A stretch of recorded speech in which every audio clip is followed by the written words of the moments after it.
राज्य सरकारଙ୍କର କ୍ୟାବିନେଟ୍ର ଏକ ଗୁରୁତ୍ୱପୂର୍ଣ୍ଣ ବୈଠକ ଥିଲା ଏବଂ ସେଥିରେ 11ଟି ବିଷୟ ଉପରେ ଆଲୋଚନା ହୋଇଥିଲା। ତା ଉପରେ ମୁଁ ପ୍ରଥମେ ଅନ୍ତର୍ଦୟ ଗୃହ ଯୋଜନା ଉପରକୁ ଯାଉଛି। ଅନ୍ତର୍ଦୟ ଗୃହ ଯୋଜନା ବିଶେଷ କରିକି ସମାଜର ଯେଉଁମାନେ ଦୁର୍ବଳ ଶ୍ରେଣୀର ଲୋକ ଅଛନ୍ତି ସେମାନଙ୍କୁ ଅନ୍ତର୍ଦୟ ଗୃହ ଯୋଜନାରେ ପକ୍କା ଘର ଯୋଗାଇ ଦେବା ଏବଂ ସେମାନଙ୍କର ଜୀବନ ଧାରଣର ମାନର ପରିବର୍ତ୍ତନ ଆଣିବା ଏ ହେଉଛି ରାଜ୍ୟ ସରକାରଙ୍କର ଗୋଟିଏ ନୂଆ ସ୍ୱତନ୍ତ୍ର ଆମର ଯୋଜନା। ये जो योजना जोटा अंत्योदय गृह योजना नुआ स्कीम करागला राज्य सरकारଙ୍କର द्वारा एथिरे सेमानंकु पक्का घर जोगै दिया जिवो। एथिरे जो प्रधानमंत्री आवास योजनार जेभଳି भाबरे से घरर रूपरेख अछि ठीक सेही भଳି भाबरे जोगै दिया जिवो। 1,20,000 टंकार आर्थिक सहायता सेमानंकु जोगै दिया जिवो एवं एथिरे अन्य 2,25,000 नूतन पक्का घर आसंता 3 वर्ष भितर सेमानंकु तालिकाभुक्त करिकरी सेमानंकु ये गृह जोगै दिया जिवो एवं ताहा सहित जेमिति आमर प्रधानमंत्री आवास योजना रे गोटाए बोनस देवार योजना करा जाइछि जो थरे कि गोटे घर जदि 4 मास भितर से घर समाप्त हो जाउछि ताहले से 20,000 टंका बोनस पाउछि एवं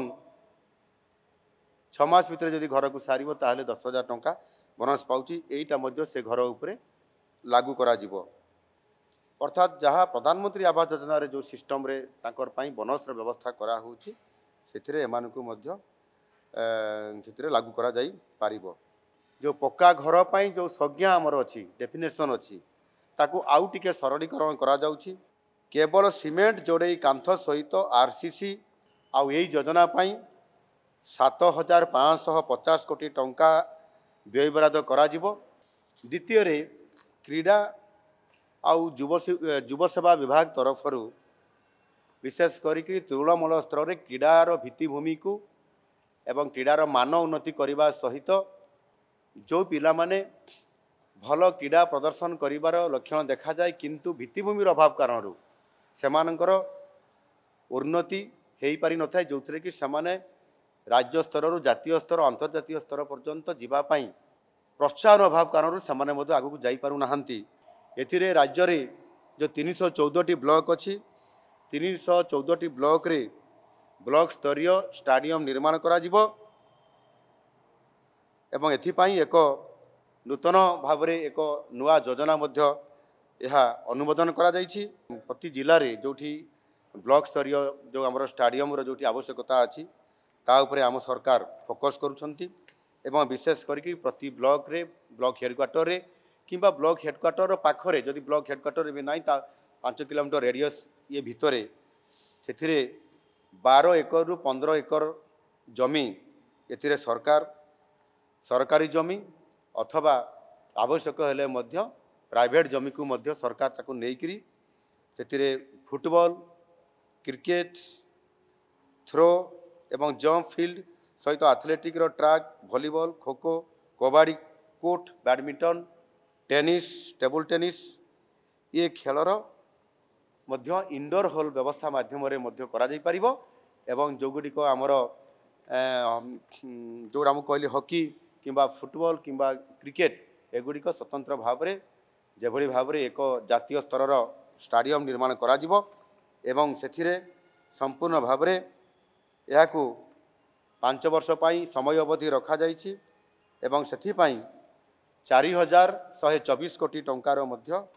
टंका रखा जाइछि एवं ताकु मध्य अनुमोदन करा जाइछि। द्वितीय आपण माने जानिछंती यशस्वी प्रधानमंत्री नरेंद्र मोदी जी अध्यक्षतार अनुष्ठित केंद्र कैबिनेट 2024 अगस्त 24 तारीख में यूनिफाइड पेंशन स्कीम बा एकीकृत पेंशन योजना को मंजीकृत करिसंती। ओडिशा सरकार मध्य एही एकीकृत पेंशन योजना बा यूपीएस को राज्य सरकारी कर्मचारी मानकर पई कार्यकारी करिवा पई मोटामोटी भाव में निष्पत्ति ये कैबिनेट रे नहीं छंदी जो कर्मचारी माने एनपीएस नेशनल पेंशन स्कीम व्यवस्था रे पेंशन पाइबा योग्य विवेचित होती सेमानंकर पई यही व्यवस्था लागू करने निमंते राज्य सरकार कैबिनेट रे विधिवत भाव रे निष्पत्ति नहीं छंती। एकीकृत पेंशन योजना बा यूपीएस रो प्रमुख तांकर बड़ वैशिष्ट्य गुड़िक पाखे रखापी चाहूँगी जोटा सुनिश्चित पेंशन 25 वर्षर सर्वनिम्न योग्यता अर्जनकारी सेवा अवधि पाई अवसर पूर्वर 12 मासरे मिलता हाराहारी मूल दरमा बा बेसिक पेर 50% हार रे पेंशन सेमानंकु सीधा सड़क भाव में प्राप्त हो पार। सर्वनिम्न 10 वर्षर चाकरी अवधि ठारू आरंभ करी 25 वर्ष पर्यंत चाकरी अवधि क्षेत्र में बा जो माने से स्तर को पहुँची थे सेमानंकर पेंशनटा अनुपातिक भाव में से अनुसार मिल विशेष करके सुनिश्चित पारिवारिक पेंशन मृत्यु पूर्वर कर्मचारी पाउथुबा पेंशन 60% हार रे तार परिवार बा पारिवारिक पेंशन ताको परिवार लोकों को प्राप्त हो एवं सुनिश्चित सर्वनिम्न पेंशन सर्वनिम्न 10 वर्ष चाकरी अवधि सारी अवसर नेबा परे मासिक 10,000 टंका से पेंशन पाइब। इथिरे जदि से जदि सही अवधि ता पूर्वर जदि भी ए घटना घटे जदि 8,000 भी से पाउची ताहले मध्य सर्वनिम्न ताकू 10,000 पेंशन सर्वनिम्न गोटे मिनिमम फिक्स कर दिया जायछि ए अर्थ ताकू प्राप्त होबो। एनपीएस अधीन रे थिबा 3,33,000 राज्य सरकार कर्मचारी माने यूपीएस चयन करने को किंबा एनपीएस रे जोटा 2005 पर लागू होबो एनपीएस टा रहिबा पाई निष्पत्ति सामाने निजे सामाने निष्पत्ति नेबे जे सामाने एनपीएस अधीन रे जोटा 3,33,000 राज्य सरकार कर्मचारी कथा मु कहली से यार यूपीएस चयन करने को किंबा एनपीएस रे मध्य रहिबा पाई सामाने ही निजे स्थिर करि परिबे सामाने कोउथिरे सामाने अंतर्भुक्त हेई परिबे। जो आमर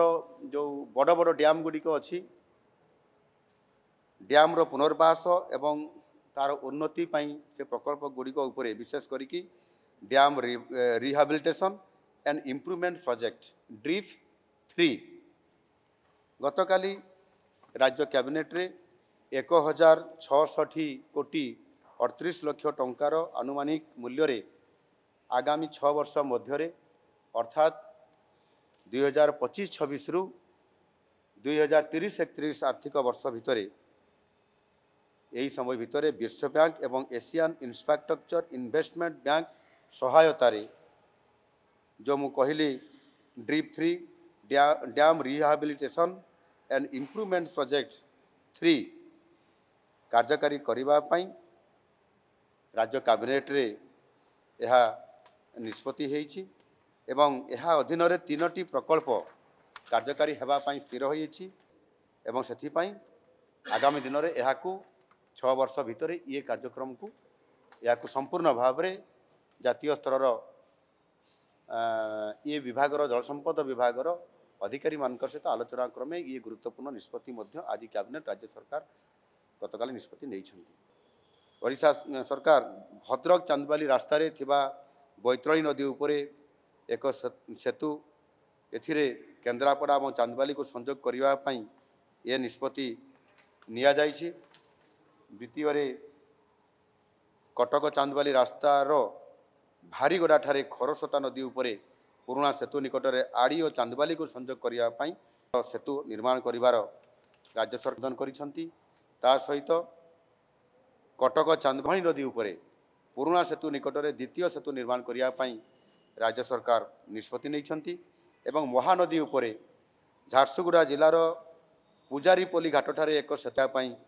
बरगड़ जिलार जुरीमूली को संजोग करने